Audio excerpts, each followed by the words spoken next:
Telling a little parable of where we've been, where we came from, what we did, and where we're going. And I think you'll find it really interesting. So please welcome to the stage, everybody, Matt Bond. Is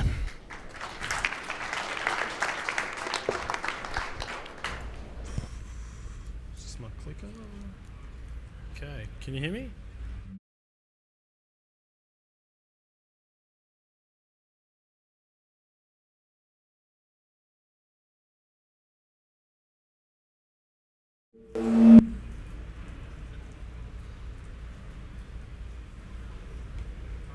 We good? Okay. Where should I leave this? Okay, so thanks for coming. This is my first time here at Summit. I've been at Atlassian for about 2 years. Primarily worked on Stash up until today. Well, up until a couple of days ago, actually. But now, yeah, as Nick said, I was going to work on the Atlassian Design Guides full time. So the Atlassian Design Guidelines, it's basically the guidelines we've been using to build our products over the last 12 months, and the guidelines that we also have for you guys, for the plugin developers, to utilize as well. So for the first 10 years of Atlassian, it's very much an engineering-driven company. Now that's great, engineers do really, really amazing things, but the thing we probably lacked on was any quality design. And we believe that design matters. So we really wanted to invest in that more and more, and we have over the last 2 years.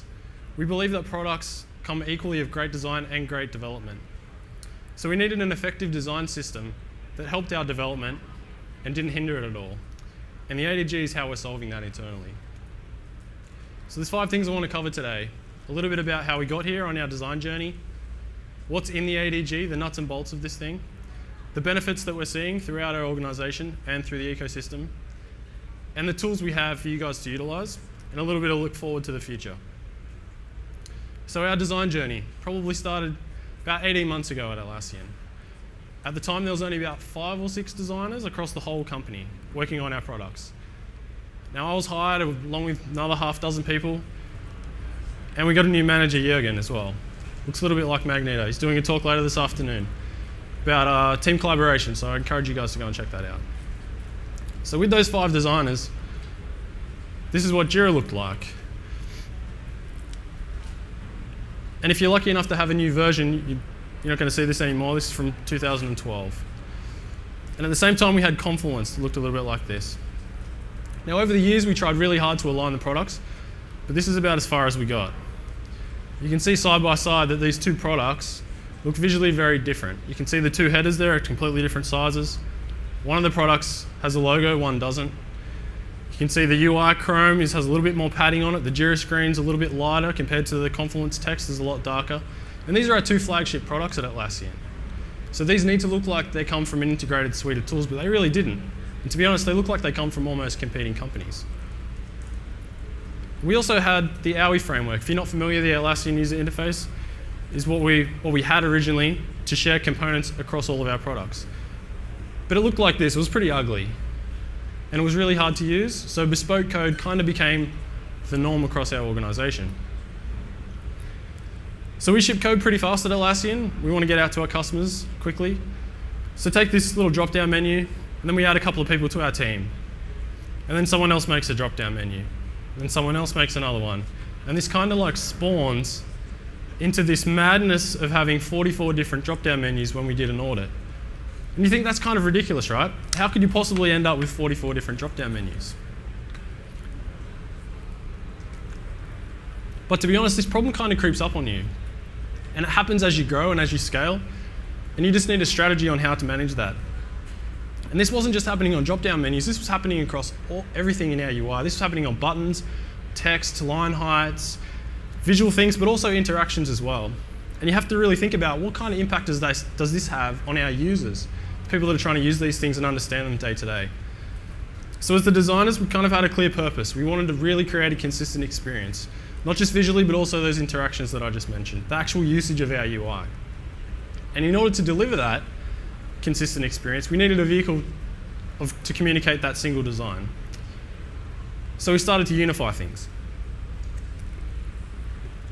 We wanted to take away that duplication and make them really bulletproof. Bulletproof for our users, but bulletproof in terms of code patterns as well. And this seems like a pretty obvious solution, right? Yeah, of course. You have all this duplication, you just remove it. Make one thing, pretty easy. Except we're a pretty small design team, and we're trying to influence a lot of a lot of people internally at Atlassian. So you take the engineering department that we have today, it's currently at 370 people. But the design team's actually only 20. So we're trying to influence 1 to 18 people, 1 in 19 people. So that's a bit of an uphill battle, but that's all right. We're always going to be short on designers. So what we really needed was an effective way to scale design. And the way we did that is through the ADG, the Atlassian Design Guidelines. And that's basically the principles, components, patterns, and guidance for building awesome Atlassian products and add-ons.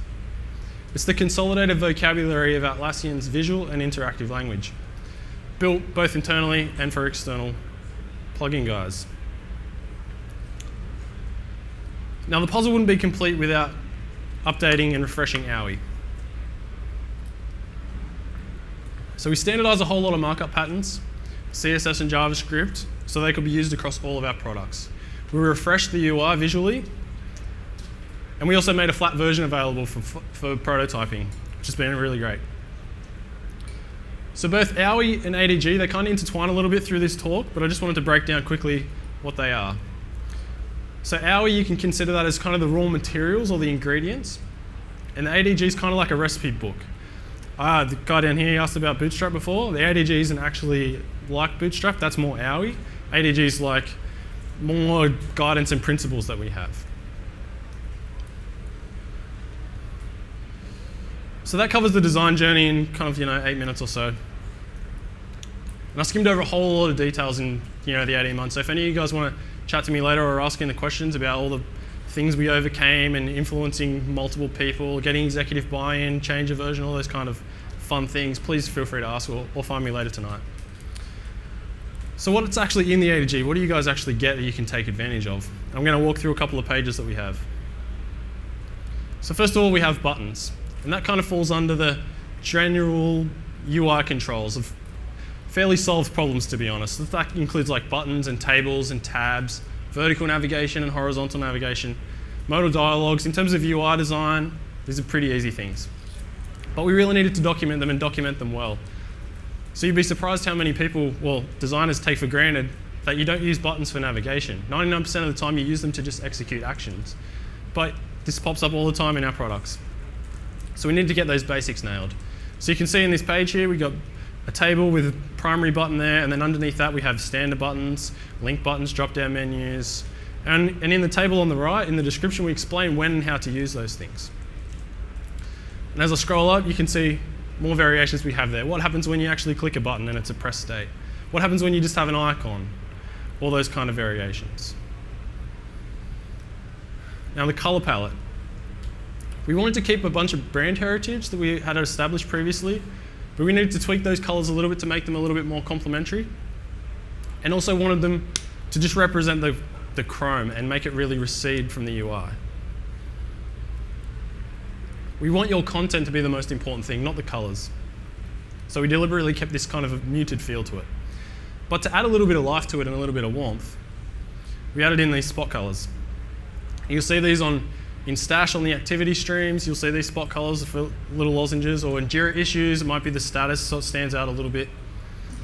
Now all these include the hex values, and also in the tables where we use them, so please pay attention to that and read through those. We wouldn't want you to use the red as a title of a page. That's kind of makes it look like it's an error, so we don't want you to do that.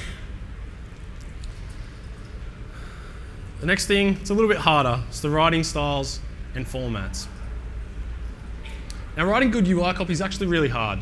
Developers do struggle with this a lot internally, and even myself, I struggle with this. So I mentioned that we want to scale the design team earlier. And this approach that we've taken here really helps you guys understand how to write good UI copy. So we took some bad examples under the red there, and we rewrote them underneath.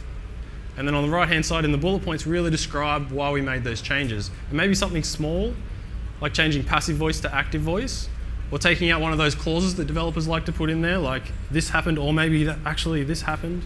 Removing those kind of things and make them really easy for users to understand. Another thing we've included in this is the icon font. Now this started about a year ago as a spike. We put 6 icons in there and to be able to theme our headers. It's been really successful. Scales for Retina, great.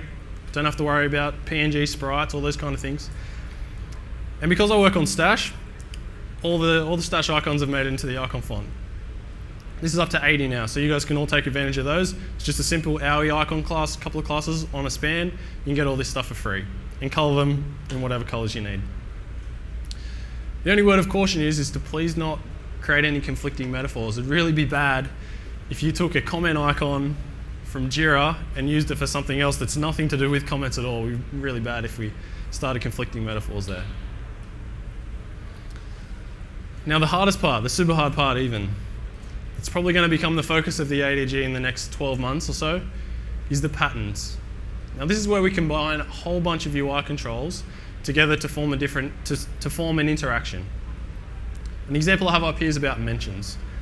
Now these are @mentions that we have in our products where you use the @ sign like Twitter style, and it sends an email off to one of your colleagues inviting them to look at the content. So when we built these for Stash, we're also building them for Bitbucket at the same time. So we wanted to make sure those interactions and visual styles were exactly the same. And because Confluence and Jira already had them, but they had really outdated UI, we needed to document that so that those guys can update to this exact same thing. So these are really important to get the details right. You can see down the bottom there where we have the dialogue kind of popped out there with the drop-down menu. We're actually talking about matching characters there. So as you type, we're going to bold those characters to let people know what user they're at. So these kind of details is what we really want to capture in these pages. Now the benefits. Just wanted to step back a little bit and look at the benefits that we're seeing, not just in the design team, but throughout Atlassian, and for you guys in the ecosystem, and most importantly for our users. So I talked about having a consistent experience at the start. And 2 years ago, if you can remember some of these headers from Jira and Crucible, visually they look very similar. But that Jira menu is a split menu. So on the left-hand side there where it says JT as text, you can actually click that text. I can't remember where it goes, probably to his profile, but then there's a link there to the profile, so that kind of doesn't make sense. And then on the right-hand side, that's not a split menu in Crucible. Visually they look exactly the same. They're actually not. So this is really confusing for our users to come up with two different UIs that behave differently. So we standardized that stuff. So we put it all into the ADG, into this application header section. So now, for the last 12 months, we've pretty much had a standard header across all of our products. You can see the repetition in the right-hand side there. That has all the user avatars. Now that's where we consolidate all the user options. So no matter which product you're in, all those options are always going to be in the same spot. So people don't have to relearn this. It's always going to be there. Same if you're lucky enough to be an admin, you're going to see the admin cog there. And then the help and the search if there's search in your product. So this really helps users not have to relearn everything every time. And maximizing awesome. Having the ADG and AOE means we can build stuff on top of a really solid foundation. So the ADG and AOE framework, it basically manages complexity for you. So you don't have to reinvent the wheel. Mike announced this morning Confluence questions. Now that was mostly done without any design help whatsoever. They kind of went 90% of the way before anyone critiqued anything. Now this wouldn't have been possible without AOE and ADG, so this is another way we can scale design at Atlassian. We can give this to developers, they can pretty much build awesome stuff straight away. I don't want to do myself out of a job, but they did a pretty good job there. I've also seen a lot of improvements in terms of process. So the old way of design used to be get some customer feedback, chat to your PM, have an idea, sketch that out. Then you'd mock up some wireframes and you'd annotate those and with numbers, and I'd click here and do this and whatnot. Then you go to Photoshop, you decide on your visual style and put some gradients on buttons and whatnot. Then you'd use a test, do some validation, and then you move into development. So the ADG's been able to speed up this process and even in parts to skip parts of it totally because we have all this visual style already sorted out. So here's an example where I've gone straight from sketching into development. In Stash, a couple of months ago, we included public profiles, or user profiles, sorry, with public repositories. And I had this idea, like, we put these profiles in, but we had no way of being able to find other people's profiles. It was sort of an MVP kind of thing. So I sketched this out, I put in the header a people drop-down, which is in the bottom left-hand corner there, which would have the recently viewed people you might have gone and seen, and a link to the index so you can see all the people. So it's pretty straightforward.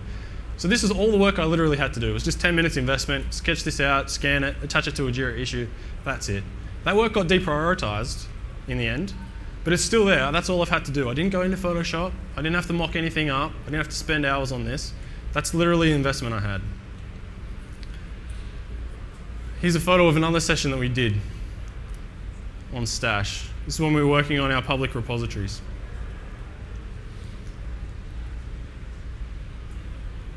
So design walls at Atlassian, they're basically floor-to-ceiling windows like this high, whole thing, about 7 or 8 meters long, and they're just covered in whiteboard paint. And we just walk around with markers and we can just draw on those. And it's really great for just getting developers involved and we can sketch out a flow. So even though this handwriting looks really messy, me and the developer, we both knew what was going on here. Because these are all basically existing patterns. So in the top right-hand corner there, we just have the standard Stash header and the repos drop down. At the bottom, there's a public repositories link that we've added. That points down to the bottom section there with the blue scribble. It says public repositories. There's a table underneath that where all the repositories are going to live, some help on the right-hand side, some icons that are already in the icon font. And this lets us move really fast on Stash and make better decisions because that's literally the amount of work that I had to do. There's 25 developers on Stash, so I need to scale myself as best I can, and this is the way we can do it. So we can move straight from here, take this photo, stick it into Jira, and we can start work. So that's all the benefits. Now I want to move on to showing you some awesome tools that we have in the ADG that can make using this dead simple. First up's the CRE Sandbox. Now we have had this for a little while, but it's gone through a lot of improvement. At the moment, it just has HTML, code snippets in here. We're going to be adding soy in the future. It's a really great tool though. On the left-hand side there, we have a library with all the components we have out of AUI. Click on those, in the middle you get HTML, and on the right-hand side you get a live preview. So here's a bit of the live preview. I can just go zoom in on this HTML. I can select this AUI class that's corresponding to the logo in the right-hand side in the preview. And I can switch that to Jira, and it live updates for me in the browser and shows me the Jira logo. Now I can do this with all the HTML. I can change all the menus and the button text and everything, and then copy that out into a prototype, and it's really easy. The next thing we added, well, that we updated rather, was the documentation. Now previously the AUI docs were always on developer.atlassian.com, and that was fine, but they weren't versioned, and that was the biggest issue. So when we released AUI 5.2, the docs got updated straight away, but anyone trying to build a plugin for an older version of AUI that might have been in Jira or Confluence, they weren't able to get back to those old documents, that old version of the documentation rather. So this is bad, so we fixed that. You can URL hack to get to the documentation now. You can just change the latest to 5.2, 5.1, whatever it is, or through the changelog you'll be able to get back to those as well. Now it's not just the versioning that we fixed, it's also updated a whole bunch of style changes and usability improvements. We've also included a lot better linkage back to the ADG and to the sandbox. So there's a couple of links in the right-hand corner there to the design guidelines and code snippets. So for this application header page, this will go back to the consolidated view I showed you before of all of our app headers. So you get the API part of it here for AUI, plus you get the design guidelines part about how to implement this. So the next thing we added was a product GUI for Photoshop. So it took me about 2 days, but I pulled together all the UI elements that we have in vector shapes and put them all into one Photoshop file. This includes everything, all the modal dialog sizes we use, all the vertical navigation, horizontal navigation, all the button types. Has absolutely everything in there that you guys would need. So you can take this Photoshop template, copy out what you need, mock up screens really, really quickly. It's really, really fast, saving me a whole bunch of time. And it's retinified as well, because it's all vector shapes, so it can scale up. I've also included color swatches in there, so you don't have to remember all those hex values, and a bunch of layer styles as well, if you Photoshop guys. We also added in a Keynote template. Though it's in a very, very early beta stage at the moment, so I don't want to show you a screenshot of that. But it's still available, you can download it off the site. Along with the AUI flat pack that I talked about, which is just the flat HTML, JavaScript, and CSS. So that's the tools. Now, as I mentioned in the beginning, we've been working on this for about 12 to 18 months, but we still have a whole long way to go. Since the beta, we've released probably about every 8 weeks for the ADG. We want to keep up that cadence. So we're nearing to the point where we pretty much have all of our foundations covered. It's functional, it's reliable, and it's usable. And you need to get those base layers sorted first. You can't build awesome stuff, pleasurable stuff on top of 44 different drop-down menus. It's just never going to happen. You've got to get those basics sorted. So the next challenge is to take care of the top part. Now that's you guys, the plugin devs, but that's also us internally as well. So the ADG gives you a really solid base, and you have a great opportunity to build awesome stuff on top of this that people are going to absolutely love.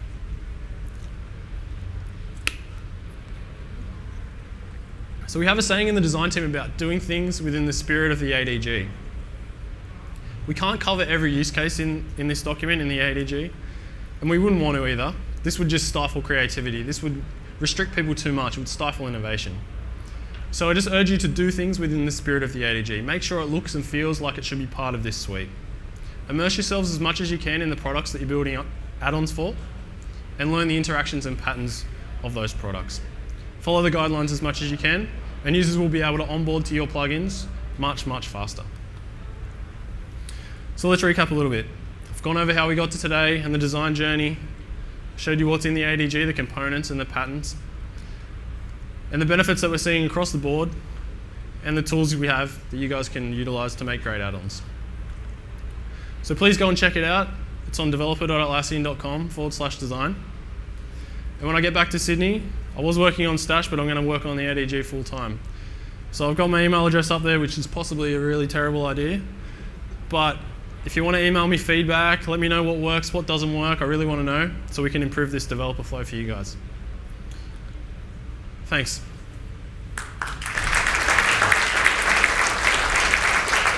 Yeah. Thank you, Matt.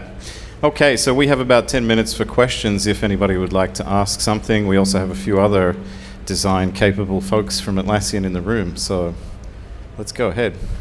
Over in the central part there. I've noticed that across the top navigation there were a couple of variations of the create button, so why not just have a create button that's called create across all applications? Well,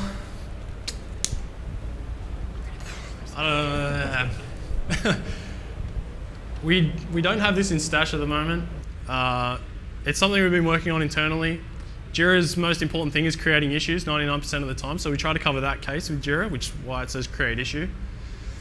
In Confluence, you can create pages or blogs equally, so that's why that just says create. So yeah, I guess we do need to have more discussions about this internally, but that's kind of the reason why we said it's the 80% use case, 90% use case, so create issue is fine for Jira, because that's what you're looking to do all the time. Yeah. I have a question. What's your process for creating and maintaining the ADG? Are you using Confluence? Because that's part of my job is to create design guidelines for my company, and I tried to use Confluence for that, but found it was very difficult because I had to include code snippets, examples, the images, and I was like, I don't know how to do this in Confluence. Yeah, so we started to do that in Confluence before we had a coded version of it, and we found that we would create a page for buttons, and we'd take some screenshots and put those in there, and then we do say a thing for forms, and we put that in there, but then we'd change a style on the button, but then we'd forget to update it in the forms one. We forgot to update it down the line, and it just became this big mess. So the beauty of the ADG being a live style guide encoded is that when we make a change to AUI, it rolls straight into the ADG for free, so it updates all of those things dynamically, so we don't have to really worry about it. We're not using Confluence to build this thing. We're using the AUI Flatpak that we have here. I can chat to you about this afterwards. There's big reasons. Yeah. I was going to ask, how did you get the momentum going for your developers to kind of adopt the ADG and have them kind of self-enforce? Because I can see that being an issue for a company like mine, for example, trying to implement the same strategy. Yeah. Maybe Jürgen might be better to answer that question. This is our head of design, Magneto, Jürgen. So, hi everyone, I'm Jürgen. So one thing what happened was we started early on just mocking up how the future products could look like, and then influenced pretty much from the top down. So we influenced Mike, our CEO, and at a certain point he helped us to actually make it a mandate. Okay, by the end of the year, we want all our products moving over to the new guidelines, and then we just had to kind of like keep pushing constantly, and that's what we currently do. So we had this major shift over all the products, but when you go into all the details, there are still some small things in there, and what we just did was actually created a whole team around the ADG and AWI, and those guys' job is actually to influence the product managers and get it on their roadmaps, so that we also have experience-driven features and product-driven features, and that's how we continuously update and keep the harmonious experience up to date. But you need to tackle it top down and bottom up, and that's what we did. So the bottom up approach was giving the developers all the tools they need to actually build their stuff a lot faster, and that's the AWI part. So we tackled it from both sides. Scott talked about the best way and the fast way this morning. So the fast way was like the bespoke code thing. So we needed to combine that, the best way with the fast way. So that's why we're trying to make this just much easier to use this than to not use it. So that's the kind of key, yeah.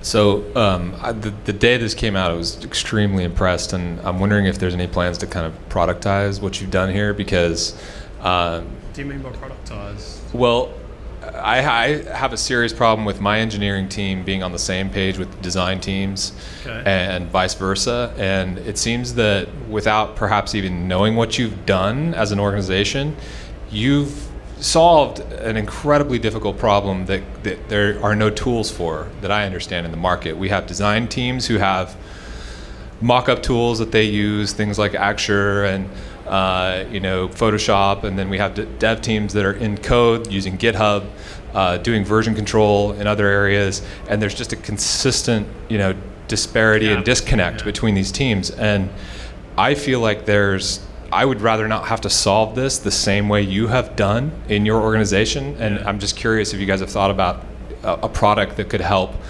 not just dev teams, but organizations as a whole to have guidelines that can live on, that can be changed, that can be part of a life cycle, a product life cycle. To be honest, I know we've had some discussions about should we get into some design tool kind of markets to complete that whole loop that you're talking about. I don't know, we'd have to have a few discussions about productizing something like this, but to be honest, I don't think any tool's going to solve it. There's a whole lot of cultural change that had to happen, and a lot of, just hard stuff.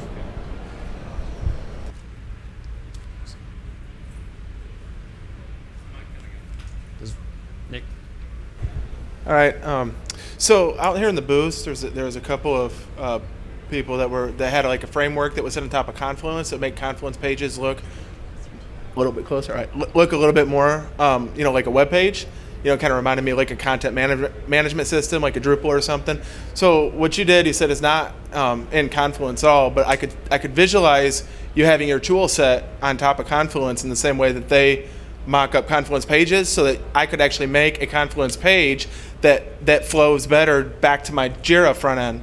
And use the same buttons and stuff that you do. Like, as an example, I might have a Confluence page that kind of explains what projects I'm working on in an Agile page, and it always looks like a little bit of a hack, right? Like you bring in the Jira, macro to see Jira issues, and it doesn't look like, it's obviously a macro. If you brought in your tool set, you could then make a Confluence page that's a little bit static that I was able to just define any actual Atlassian native looking page that integrates better. It would be really beneficial, at least for me. Okay. I'll have to remember that one. I don't know. It's not out of the question, but you did raise a good point. Something to think about for sure. Yeah. So just kind of bouncing off previous question with the design guidelines, I've been working on some applications similar to it. The overarching architecture and framework that's been provided by the Atlassian suite with the plugin management, the AUG, just the baseline that's being used for Jira, Confluence, and all that stuff. it's got all the frameworks and all the base components that a lot of web developers need to start developing their application. And that was kind of in the productizing is like the NetBeans IDE or Eclipse. They've switched out, and you can pull out the editor, and they're now you can use them as a rich client. Okay. Is there a plan or looking at trying to pull your products into just a generic framework of components that can be used as a development platform almost? Because it's over time it seemed that more and more of the applications are going that direction. I'm not 100% sure. I think we're trying to standardize our markup more and like using soy and stuff like that. But yeah, I'm not super technical. This guy at the back, Jonathan, who might be able to help you afterwards. You? Yes, that guy with the beard.